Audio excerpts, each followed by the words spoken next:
Bonjour les joueurs sociaux! Ça vous dit de vous enfoncer dans des forêts ténébreuses et d'oxyre des monstres? Aujourd'hui, on vous parle de Oathsworn Into the Deep Wood. C'est un jeu de miniature en coop dans un mode campagne qui utilise des cartes. On peut y jouer en solo ou jusqu'à 4 joueurs. Alors, c'est un très gros jeu avec beaucoup de figurines miniatures, des livres, des cartes, des dés, dans lequel on va incarner un personnage d'archétype différent. On nous parle même d'une application qui va nous permettre de suivre la campagne et de faire jouer les narrations préenregistrées par un acteur professionnel, pour autant qu'on veut la version anglaise. Alors, dans les archétypes, on a Ursa, l'ours de guerre, un nomade ours bipède en armure lourde, suivi de la chasseresse, ce qui semble être une rôdeuse flanquée par 2 faucons. On continue avec la sorcière qui fait des choses de sorcière. Le cure, qui lui semble endosser le rôle de l'assassin. Puis on enchaîne avec Lavi Harbringer, un genre de guerrier un peu mystique qui serait doté d'une double vue. On nous offre aussi le Pinutan, qui, on le devine, risque fortement de lui être la figure du paladin. Ensuite, on a la lame thracienne, qui semble être un guerrier offensif, suivi de Adendri, la ranger, qui, comme vous l'aurez deviné, est une ranger. Le prêtre, un classique dans ce genre d'univers, et le gardien, un guerrier qui devrait être défensif. Et après, on a Scar, l'exilé de la tribu, qui est un autre classique du genre, mais qui cette fois-ci représente le barbare. Et on finit avec Andendri, la nymphe du bosquet, une genre de créature qui semble être un humanoïde plante à la base de la création de la vie. Pour ce qui est des monstres, enfin des miniatures des monstres, la quasi-totalité est cachée dans des boîtes. On nous dit que c'est pour préserver l'élément de surprise tout au long de la campagne. D'ailleurs, si vous êtes trop curieux, vous pouvez aller voir à quoi ils ressemblent, mais les développeurs vous demandent de garder le silence et de ne pas spoiler la surprise. Par contre, on peut déjà prédire que les figurines vont faire un bel effet vu la grande taille annoncée. C'est un classique dans ce genre de gros jeu.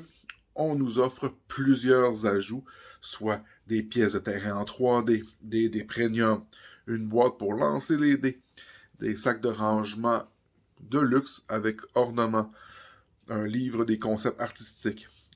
Ici, on nous offre en plus 8 grandes cartes texturées de haute qualité. Une boîte secrète, donc on ne sait pas ce qu'il y a dedans. Des pièces de monnaie en métal, ça c'est toujours plaisant. Et là, on nous rajoute des dés en métal. Ça, c'est intriguant et ça doit être aussi agréable à manipuler. À ça, on rajoute une boîte qui vous permet de personnaliser les figurines des personnages. Je dois avouer que, à part dans les jeux spécialisés en miniatures comme les Game Workshop, c'est la première fois qu'on voit ça dans un jeu de société. Je dis pas que ça n'a pas été fait. Moi, c'est la première fois que je vois offert. Il faut noter que la majorité, mais pas la totalité de ces ajouts sont inclus dans l'offre de financement intégral communément appelée le Pledge All-In. Et pour ceux qui ont déjà la première version, car il s'agit d'une réédition, ils offrent un ensemble de mises à niveau.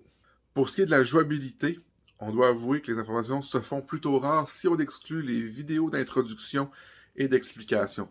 On a l'habitude d'avoir accès aux livres de règles plutôt facilement. Cette fois-ci, soit j'ai fait preuve de cécité temporaire, ou sinon, il n'était pas accessible.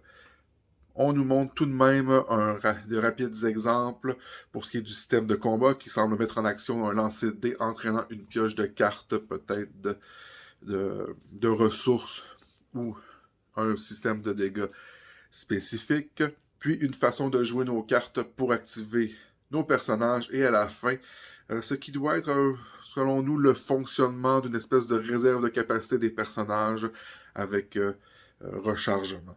Vous l'aurez deviné, c'est vraiment notre style de jeu, ce qui nous crée un peu d'enthousiasme, et d'ailleurs, on n'est pas les seuls si on en croit le grand engouement pour ce jeu.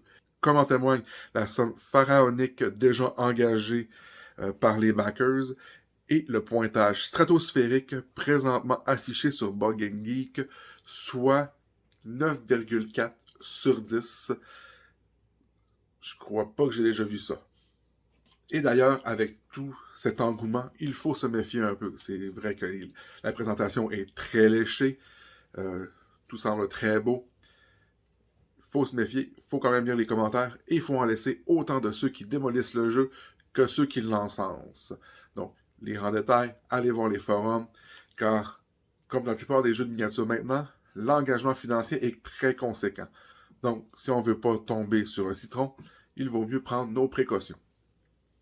Après tout ça, vous voulez toujours vous enfoncer dans les forêts sombres? Vous avez jusqu'au 14 novembre pour le faire.